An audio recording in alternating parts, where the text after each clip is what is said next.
Welcome to this edition of On the Scene. I'm your host, Tim Butler. Today's program, we're going to be talking with Suffolk Parks and Recreation about a couple of their upcoming programs, including Taste Buds and Wilderness 101. Stay tuned.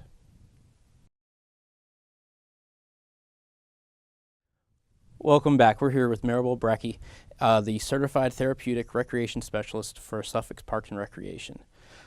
How are you doing today? Good. Wonderful.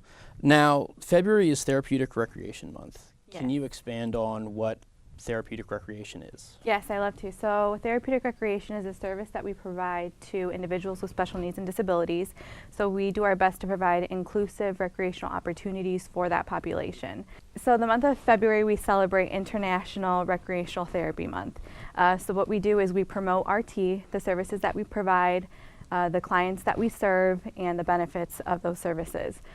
So on social media, for instance, we have the hashtag #WeAreRecTherapy, and for anyone interested or curious of what service, what it is that we do, they can go ahead, search that hashtag, and they may find a recreational therapist sharing a story of a client that they served today. Okay. It could also involve a participant who received those services and sharing their benefits from what they have found through RT. So it's a great thing. It's a great way to promote it, spread awareness. Again, it's a growing profession, so not that many people know what recreation therapy is. So it's great for us as professionals to share that with the community and those that we serve. And it's also a way for people to become aware in case they need those services for a loved one, a family, even themselves, to know that that's available for them. Okay, very cool, very cool.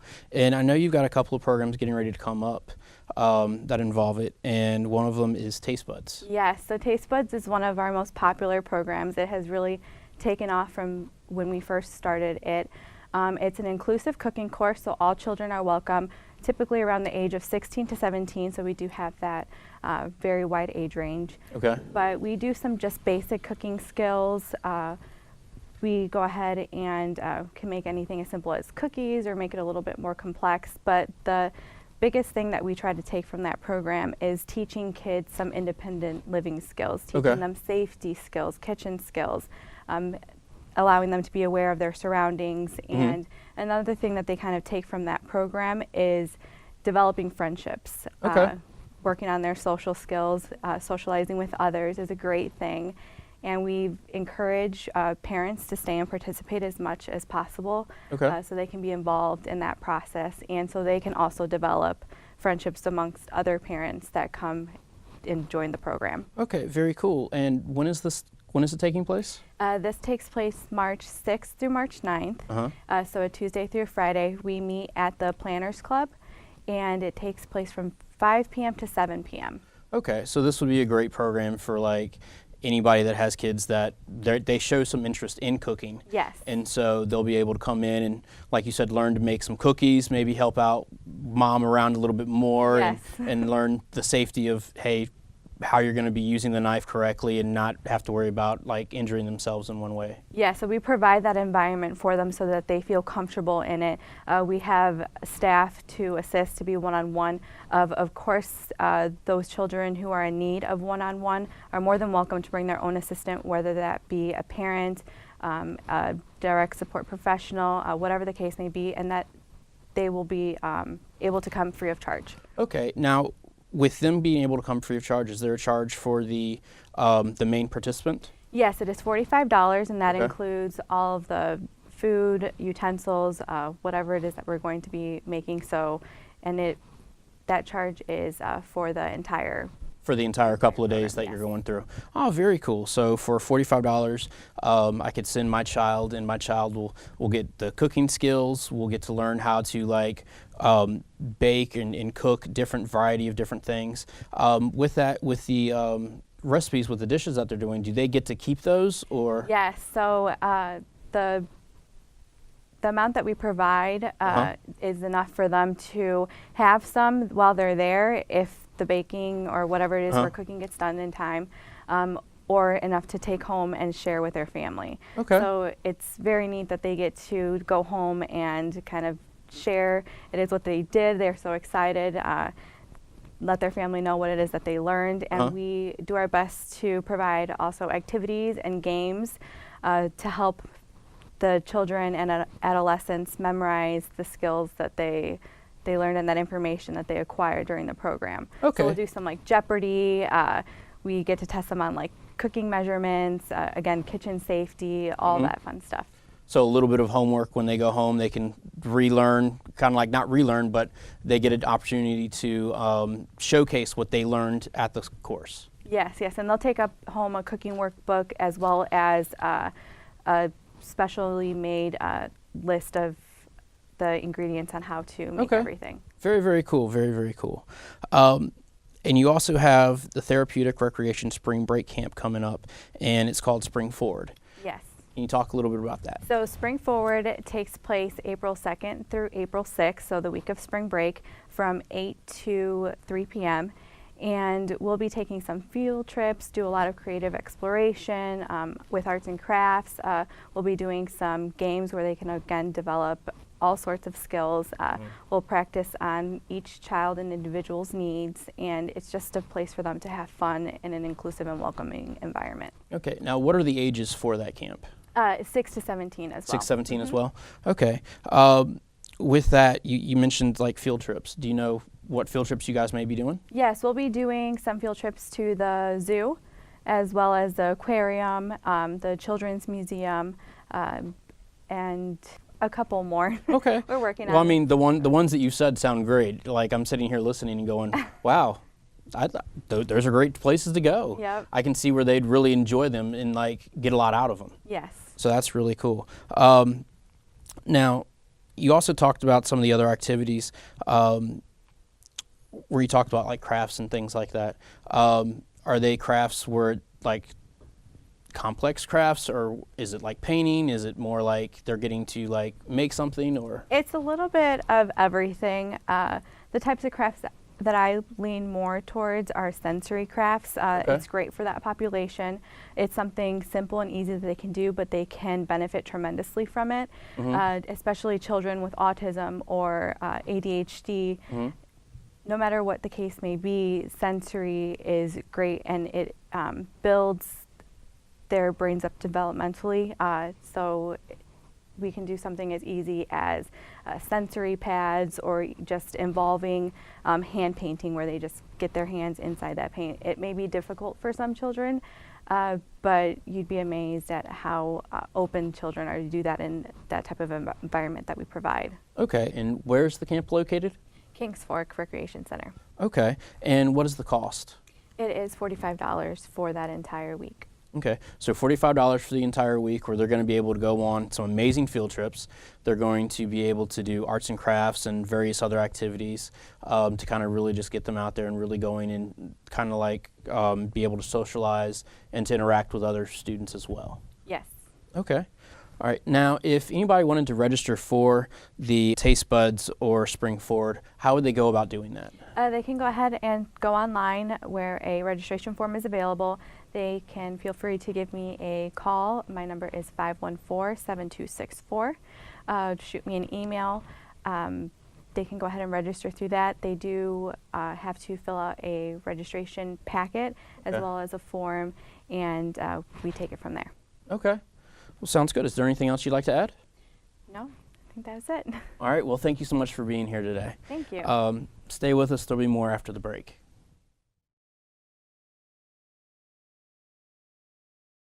Welcome back. We're here with Christian Prohaska, who is the Outdoor Recreation Program Specialist for Suffolk Parks and Rec. How are you doing today? Good. How are you doing? Not too bad. Thank you for asking. Now, I know that you've got a couple of programs coming up that you're really excited about. Well, would you like to share those? Yeah, we got a whole handful of programs that are coming up here, one in about a week or so. We've got beginning of March, we got March 3rd, we have a program called A Night Under the Stars, and that's a program open to the public. It's going to be at Sleepy Hole Park. The event starts at 6 and runs till 9, so we got a big window of opportunity there. We're going to have Back Bay amateur astronomers come out. They're going to bring their telescopes, and they're going to do a little presentation on some of the popular constellations that you guys can see in the sky. Okay. And then afterwards, they're going to let us use our telescopes and take a look and see what we can find. So. Oh, that's very cool.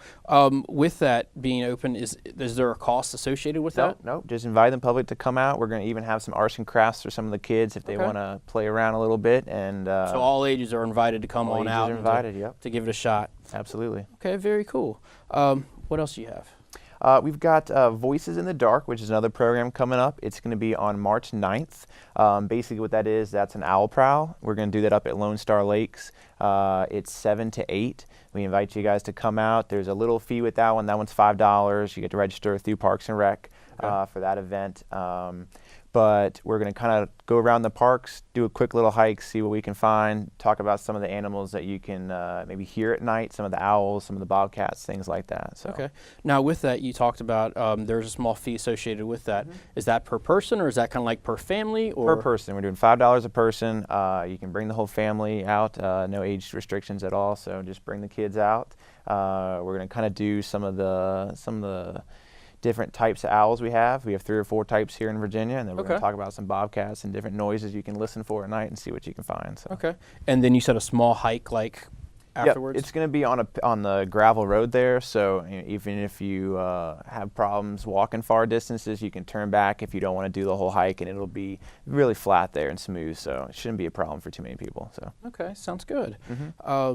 Next, I believe you have Wilderness Education 101. Yep, we got our Wilderness Education 101 class. That's going to be March 31st. It's from 11 to 1, so it's a little 2-hour window there. It's part of a series we're doing. We're doing one in February. We're doing one in March. We're going to do one at the end of the summer, too. Basically, it's kind of like an intro to camping, intro to hiking class. We're going to do a little bit of orienteering while we're out there. Okay. So kind of touch on a couple topics this time and then do a couple more each time we do the event.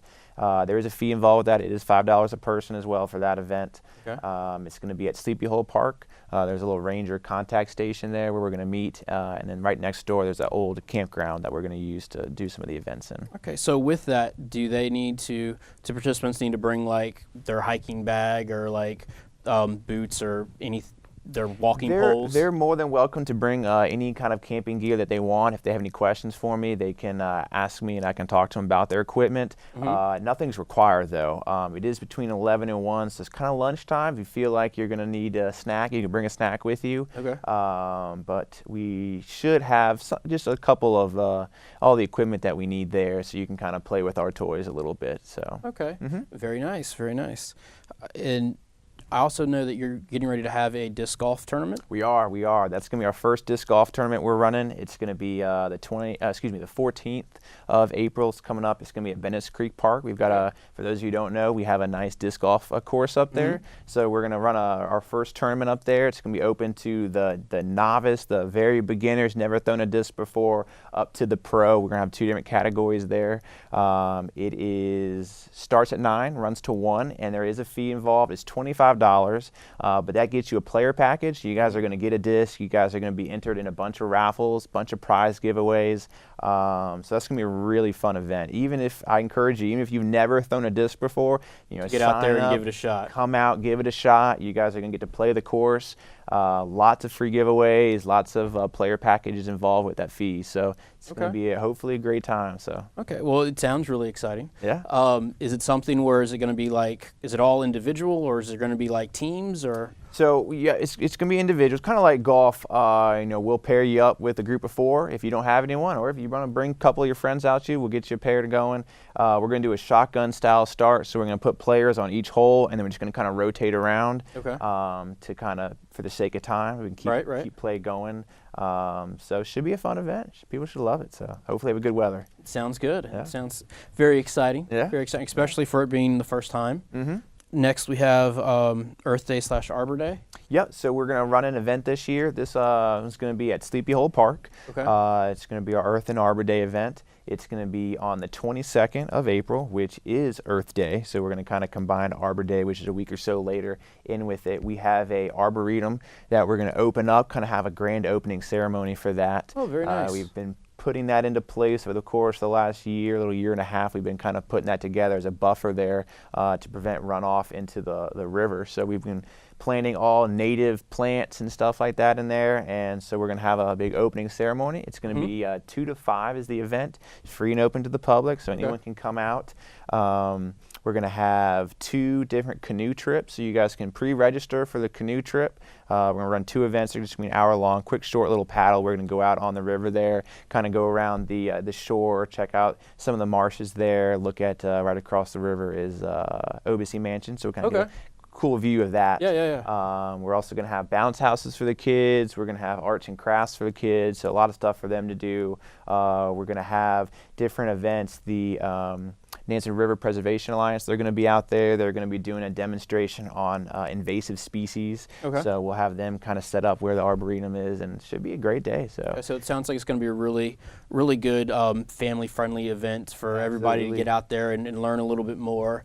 And to just do a couple other activities that maybe they don't always get to do. Exactly. See some of the native plants we got. Hopefully we got a grant coming in. We're going to be able to give out some free trees. So we've got some saplings. People can take some trees home with them. Go home and plant a tree. Yeah, plant a tree. Get something really nice out of the deal. So it should be a fun day. That's right. You talked a little bit about the canoeing part in with that. Do they need to bring anything? Do they need to bring their vest or a canoe or anything? Or no, we provide everything. We are going to do pre-registration because we only take about 14 people with the canoes that we have. So if you're interested in doing that, have them pre-register with Parks and Rec. If it doesn't fill up and we have open spots, then anyone that can walk up can join us for that. But we provide the canoes, the paddles, the PFDs. We have all of that. So you just got to sign a little waiver, for liability purposes. But other than that, it would be a fun trip. So. Well, that kind of really ties in with the next thing that I'd like to touch base on, and that is the spring canoe trip. So we're going to do a spring canoe trip a couple weeks after that. It's going to be the 12th of May. It's a 4 to 5:30 event, so we're going to kind of do it in the evening time. And we're also doing it from Sleepy Hollow Park, so it's going to be the same location, just a couple weeks later. That's going to be a trip where we're going to kind of go out a little bit further than this brief one we're going to do during Arbor Day. But we're going to check out the river, go up to OBC Mansion, check that out. There's actually an island out there. We're going to kind of go around and see if we can find some different animal life and plant life and see what we can find. So now with that, would it be a good thing for someone that maybe has never gone canoeing before to come to that event and to give it a shot and kind of get introductory into it? Absolutely. We're certified instructors, so anyone who's never touched a canoe before who wants to come out, we can give you kind of the basics. We can go over the different type of strokes, how to get in and out if you flip one and we need to get you back righted up. So it'd be great course. There is a fee with that one. It is $10. But I mean, you rent the equipment for the event for an hour and a half. So it's really not that bad. It's not bad at all. So. Now, is there an age limit tied in with that? Yeah, it's 8 and up for those. So if you have some children you want to bring out, have them come out. We'll take care of them too. But there is 8 and up. So we need to be a little bit proficient that you can get in and out of the water and do a little bit of swimming. So. Awesome. All right, now with all of these different activities that you have going on, how does somebody get to register for them? So you can register online on the Parks and Rec website. You can also give the admin office a call and come by when they're open, and you can register for all the events at 6th Street on the admin office. Okay, now when someone registers, if they're like some of these, there's a fee associated with them. Do they have to be paid at the time of registration, or can they pay at the event? No, they pay at the time they register, and they fill out any waivers that are required at that time too. Okay, so again, let's just make sure I have the list right for what we have going on. We're going to have A Night Under the Stars. Then we're going with Voices in the Dark. Wilderness Education 101. Disc Golf Tournament. Earth Arbor Day event. And then we're going to end with the spring canoe trip. That's it right there. Sounds wonderful. Well, do you have anything else you'd like to add? Well, if you have any questions, you can call me at the office, call the admin office. They'll put me over to your office number. And you can also email me if you want, cpraska@suffolkva.us. And I'd be glad to answer any other questions you guys have and clarify any things and get you guys registered and signed up for the events. Christian, thank you so much for being here today. We really appreciate having you. You're very welcome. Thanks for having me. Thank you for watching. Join us next time for On the Scene.